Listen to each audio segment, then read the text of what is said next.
Bonjour, c'est Steve, j'espère que vous allez bien. C'est pas la première fois que je vous fais une vidéo dans ma chambre d'ado. Là, c'est le cas, je suis en plein déménagement. Et donc, c'est mon point de chute. Voilà, c'est mon point d'ancrage. Et c'est pas forcément aisé. Comme vous voyez, c'est mansardé là. Et de fait, avec la chaleur qu'il y a avec la rentrée, être sous les combles, c'est pas forcément ce qu'il y a de plus confortable. Bref, ça va pas nous empêcher de faire la vidéo d'aujourd'hui. Ça me tient à cœur. Et vous avez été nombreux à me poser la question, notamment un jeune homme ce matin qui m'a posé la question sur YouTube, qui m'a posé la question de la priorisation. Et c'est justement ce dont sur quoi je voudrais axer votre attention aujourd'hui. Si vous observez qu'aujourd'hui vos projets n'avancent pas, si vous avez vraiment du mal à mettre en branle la machine et puis à enchaîner les actions sans vous démotiver, en gardant toujours cet état de flow, d'une part, vous devez avoir des objectifs clairs, des objectifs précis, ça va vous aider justement à les mettre dans un ordre stratégique pour pouvoir avancer, pour faire avancer le schmilblick, et puis aussi il faut qu'il y ait de la priorisation. Si vous êtes comme moi, vous pouvez avoir tendance par moment, et notamment dans les moments de grande fatigue, d'être perfectionniste sur des détails insignifiants. Des fois, on se met à consacrer une énergie considérable sur des détails qui n'ont pas vraiment de valeur aux yeux de votre projet. Et lorsque vous faites un défocus, lorsque vous regardez de manière objective votre projet dans son ensemble, vous vous apercevez qu'effectivement, mettre trop d'attention sur un détail, ça vous rassure peut-être, ça vous donne en tout cas peut-être ce sentiment de légitimité que vous faites quelque chose de bien en le faisant sérieusement, mais quand on regarde sur l'échelle globale, vous vous apercevez que votre projet, ça ne le fait pas vraiment avancer. L'exemple typique, c'est par exemple avoir un site internet. Je vous prends ce que je connais, c'est un peu mon univers, avec un blog, et puis consacrer énormément de temps au design de votre blog plutôt qu'à la création de contenu. Ce qui fait marcher un blog, ce qui apporte des visiteurs sur un blog, ce qui va faire votre succès à travers votre blog, ça ne va pas être la couleur des bannières, ça va être la qualité du contenu que vous allez apporter. Quel que soit votre projet, en fait, on peut être amené par moment à accorder trop de détails sur la forme plutôt que sur le fond. Et puis, à la place de mettre votre énergie sur ce qui est vraiment essentiel, vous le dépensez au mauvais endroit, en fait. Et qu'est-ce qui se passe? La conséquence, c'est que au bout d'un moment, vous vous apercevez que vous avez dépensé une grosse énergie sur quelque chose, mais que ça ne fait pas vraiment avancer votre projet, donc vous vous démotivez très rapidement en vous disant « bon, voilà, j'ai tout donné ». Même plus que mes limites me le demandent, et finalement ça ne fait pas avancer le schmilblick. Le truc, c'est qu'il faut simplement positionner son énergie au bon endroit. Et pour ça, il y a deux notions vraiment à comprendre, pour vraiment vous aider à prioriser les actions importantes, en tout cas dans votre projet. Ces deux notions, vous les connaissez certainement, vous en avez certainement déjà entendu parler, c'est d'une part l'importance, et d'autre part l'urgence. Il va falloir jongler avec ces deux notions-là. Sans une bonne vision claire, sans vraiment une bonne répartition de votre travail à travers ces deux axes-là, ça va être très compliqué d'avoir un mode opératoire plutôt consistant et qui va vous permettre d'avancer de manière effective dans votre projet. Alors, la première notion qui est l'importance c'est quoi? Eh bien, ce sont les tâches qui vont vous permettre d'avancer dans votre projet. Ce sont les actions qui vont avoir un impact direct sur l'avancement de votre projet, mais également dans votre quotidien. Okay? Et puis l'urgence, c'est quoi? Eh bien, ce sont les tâches qui nécessitent une attention particulière, une attention immédiate.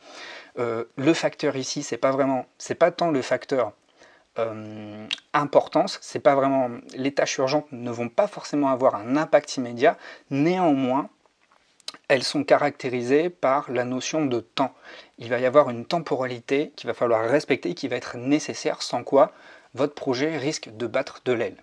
Donc vous l'avez compris, votre priorité, ça va concerner les tâches et importantes et urgentes. Pour cela, il existe un outil que j'ai mis à votre disposition dans la nouvelle formation, le kit focus de la rentrée, pour réussir tous vos projets, vraiment pour mettre en mouvement tous vos projets et décrocher tous vos objectifs. Cet outil, ça s'appelle la matrice d'Eisenhower. Alors ce que je vous propose, c'est que je vous partage mon écran maintenant et puis qu'on voit ensemble rapidement à quoi ça ressemble. Et puis si vous voulez exploiter davantage cet outil, vous pourrez le faire en réservant cette formation qui est en lancement. Et je rappelle, il y a encore un bonus qui est disponible jusqu'à ce soir. Donc vous pouvez prendre un papier et un stylo, mettre sur pause, le temps de vous préparer, et puis ensuite on embraye directement sur la matrice d'Eisenhower. Alors avant de commencer et vous partager mon écran, ce que vous avez à faire, c'est de faire une liste de toutes les tâches que réclame votre projet, quel que soit votre projet. Ça peut être un projet professionnel ou aussi un projet personnel. Ça peut être aussi toutes les tâches que réclame votre quotidien. Ça peut être le travail, les courses, les enfants, les parents à s'occuper, des assos, etc. Je vous demande, dans votre quotidien, de prendre un petit peu de hauteur, là, de prendre 5 minutes et de répertorier sur un carnet toutes les tâches qui sont récurrentes dans votre quotidien, tout ce qui vient en permanence dans votre quotidien si vous déplorez justement ce problème de ne pas pouvoir vous dégager de temps. Vous allez voir, ce qu'on va faire ensemble, ça va vous aider à faire un tri, de faire vraiment un tri intelligent, et tout ça, ça va vraiment vous aider à prioriser vos tâches. Alors hop, je prends mon ordinateur qui est là, et une fois que vous avez répertorié toutes les tâches que vous avez à faire, on va pouvoir les trier ensemble. Alors comme vous voyez, la matrice d'Eisenhower, en fait c'est un grand carré qui est réparti en 4 cadrans. Il y a le cadran des tâches importantes et des tâches urgentes. Donc parmi toutes les tâches que vous avez répertoriées, ce que je vous conseille en fait c'est de vraiment les mettre dans le cadran qui correspond le plus. Ça va demander peut-être un petit peu de temps, un petit peu de réflexion. Vous pouvez prendre ce cadran en note, mettre sur pause et puis réfléchir à tête reposée. Maintenant là je vais vous énumérer en quoi consiste chacune des cases. Donc le cadran numéro 1, ce sont, comme je l'ai dit, les tâches importantes et les tâches urgentes. Donc les tâches qui vont avoir un impact direct sur votre quotidien, sur votre projet, sur votre vie, et qui doivent être traitées en urgence. Ok ? Ensuite, dans le cadran numéro 2, vous avez les tâches importantes mais non urgentes. Donc ce sont encore une fois les tâches qui vont avoir un fort impact sur votre vie et sur votre projet, mais que vous n'avez pas besoin de faire nécessairement dans l'immédiat. Ça peut être par exemple le projet de vous former, de suivre une formation professionnelle ou alors de vous faire coacher. Vous voyez, l'idée c'est de vraiment être dans une dimension de progression, mais ce n'est pas un besoin imminent, ce n'est pas quelque chose d'immédiat. Ensuite, dans le cadran numéro 3, vous avez les tâches non importantes, mais les tâches urgentes. Donc ici, ce sont le plus souvent les choses à déléguer. Ce n'est pas quelque chose qui va avoir un impact immédiat sur votre projet, mais il faut quand même le faire. Moi, si je devais vous donner un exemple pour ma part dans ce que je mets en place tous les jours, ça pourrait être le montage de mes vidéos. C'est-à-dire que ce n'est pas si important que ça, mais ça doit quand même être fait. Et bon, c'est encore quelque chose que j'ai du mal à déléguer, mais ça va me libérer du temps. Ça va me libérer, en tout cas, ça va me permettre de prioriser ici, sur ce qu'il y a de plus important. Donc à vous de voir s'il y a des choses que vous pouvez déléguer. Par exemple, si vous avez les moyens, peut-être déléguer le ménage chez vous, ou peut-être déléguer des tâches qui sont liées à votre profession.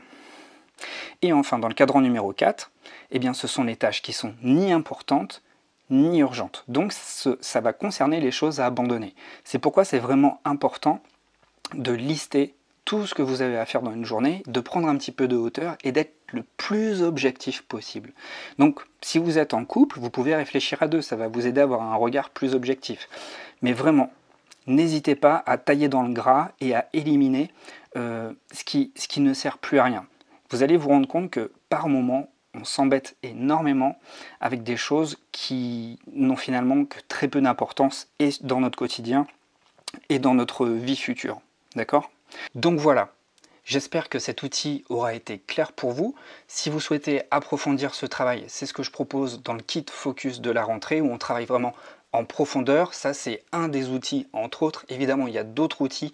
On va travailler justement la formulation d'un objectif global et ensuite, on va apprendre à décliner cet objectif global de la vision annuelle à la vision trimestrielle. Puis ensuite, vous aurez une grille pour savoir quoi faire chaque mois, chaque semaine et chaque jour. Je détaille tout ça, je vous ai mâché le travail, tous les documents sont préparés, ils sont prêts à être téléchargés et à être imprimés. Et d'ailleurs, je vous le dis d'emblée, si vous souhaitez faire cette formation, je vous conseille d'avoir un lutin pour mettre tous vos documents afin d'avoir vos fiches de suivi et ça vous permettra vraiment de suivre au plus près votre projet et d'être le plus précis possible et ça vous aidera aussi à être souple et agile parce que chaque jour je vous demanderai de vous remettre un tout petit peu en question pour voir ce qu'il y a à améliorer et pour voir aussi ce qu'il y a à abandonner. Vous savez, l'organisation, c'est pas un gros ménage de printemps, c'est un tout petit peu chaque jour. Et c'est ce que je vous propose à travers cette formation. Je vous donne tous les outils pour un tout petit peu chaque jour, eh bien, avancer une brique, monter une brique sur l'édifice de votre projet. Et c'est vraiment ça qui va vous aider à travers cet effet cumulé à choisir les bonnes tâches, les tâches prioritaires, et avec cette constance, à les faire avec une belle visibilité, les faire régulièrement. Et c'est ça qui va grandement contribuer déjà être beaucoup plus serein dans votre tête, mais surtout à rester motivé parce que vous allez voir au jour le jour, eh bien, grandir votre projet à vue d'œil. Voilà, alors si vous avez des questions, je suis là pour vous aider dans les commentaires. Si vous êtes prêt à commencer le travail, c'est le premier lien dans la description. Comme je vous l'ai dit, la formation, elle vient de sortir, elle est juste en lancement. Et jusqu'à ce soir, vous avez en bonus la formation Mini Habitude Maxi Impact. Elle est parfaitement complémentaire parce que elle vous aidera justement à mettre en place des bonnes habitudes au quotidien pour rester focus dans vos projets et pas vous éparpiller. Et voilà, je pense vous avoir tout dit. Je vous dis à très vite et puis à tout de suite de l'autre côté si vous êtes motivé pour passer à l'action. Portez-vous bien et puis on essaie de composer avec cette canicule. Ciao.